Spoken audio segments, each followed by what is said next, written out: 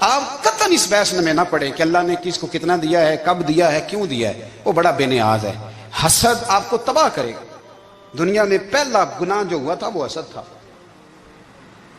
ابلیس نے حضرت آدم سے حسد کیا، کہنے لگا میں بہتر ہوں، سرداری اس کو مل رہی ہے، یہ تو اللہ کو پتہ ہے نا کس کو دینی ہے۔ اور دنیا میں پہلا قتل حسد کی وجہ سے ہوا۔ حابیل قابیل کے درمیان حسد کا معاملہ تھا، خاتون کا نکاح اس سے کیوں ہو رہا ہے، مجھ سے ہونا چاہیے۔ حسد تباہی کرتا۔ آپ یقین کریں، یعنی دکاندار کے سامنے دوسری دکان پڑتی ہے اور پریشان ہو جاتا ہے، وہ کہتا ہے میرا کیا بنے گا، لا حول ولا قوت الا باللہ العلی العظیم، یعنی تیرا کیا خیال ہے کہ تیرے حصے کی روٹی وہ کھا جائے گا، اتنا چھوٹا دل، یعنی تیرا موقف یہ ہے کہ تیرے حصے کا نصیب اس تک چلا جائے گا، یہ تیری خواہش ہے۔ ایک دوسرے کی کمزوریاں بیان کرنا، اس کا تو مال ہی ناقص ہے جی، اس کے تو پاس ہی کچھ نہیں، یہ تو کمزور لوگوں کا طریقہ ہے۔ میرے رسول کریم علیہ الصلوۃ والسلام گزر رہے تھے، پت جھڑ کا موسم تھا، خزاں کا موسم تھا، درختوں کے پتے جھڑ رہے تھے، صحابہ کو ساتھ لے کے حضور گزرے اور ایک درخت کی ٹہنی کو پکڑ کے حضور نے ہلایا۔ صحابہ فرماتے ہیں کہ چھم چھم اس کے پتے گرے، زمین پر ڈھیر لگ گیا۔ حضور نے فرمایا دیکھا تم نے کیا ہوا؟ حضور ہاں۔ فرمایا کتنی تیزی سے پتے جھڑے ہیں، صرف تنا رہ گیا ہے اور خالی ٹہنیاں رہ گئی ہیں، کوئی حسن بچا ہے؟ حضور نہیں۔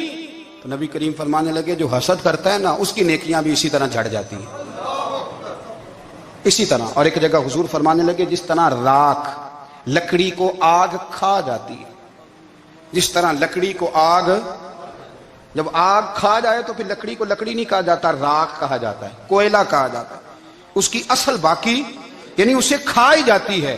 تو حضور علیہ الصلوۃ والسلام فرمانے لگے جس طرح آگ لکڑی کو کھا جاتی ہے، فرمایا اسی طرح حسد نیکیوں کو کھا جاتا ہے، نیکیاں رہتی نہیں۔ حسد کرنے والے کے پاس نیکیاں یعنی ان کی اصل شکل موجود، کبھی بھی حسد نہیں کریں۔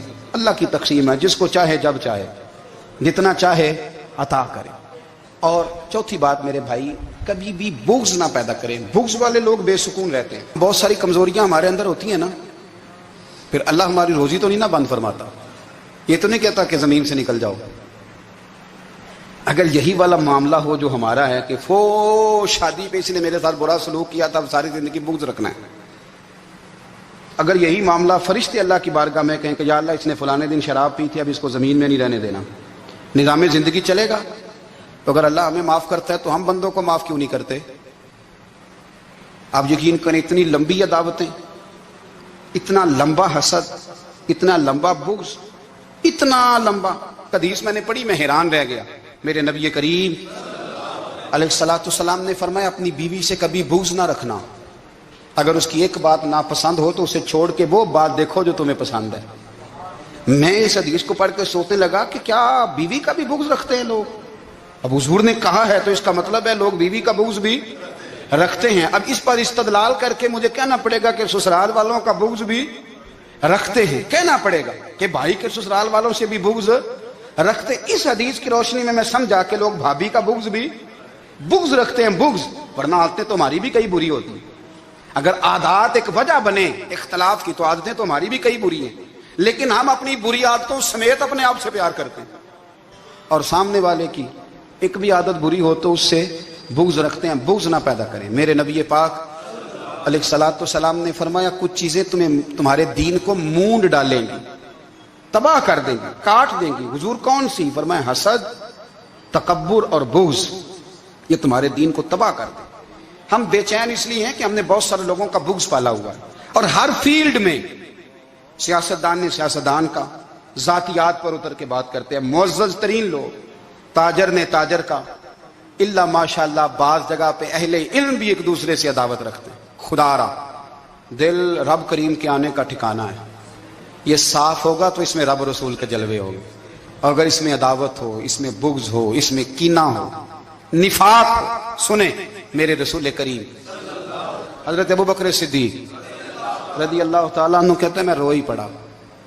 مکہ فتح ہوا نا تو اکرمہ بن ابو جہل نے پیغام بھیجا کہ میں نا کلمہ پڑھنے کے لیے آ رہا ہوں۔ بات لمبی ہے، میں موضوع پہ رہنا چاہتا ہوں۔ کہتے ہیں جب وہ آنے لگا نا تو نبی پاک نے ہم سب کو بلایا، ہم حاضر خدمت ہوئے تو حضور فرمانے لگے کہ اس کے باپ نے نا بڑا ظلم کیا ہے ہمارے ساتھ، ابو جال نے بڑا ستایا ہے, بڑی تکلیف دی ہے.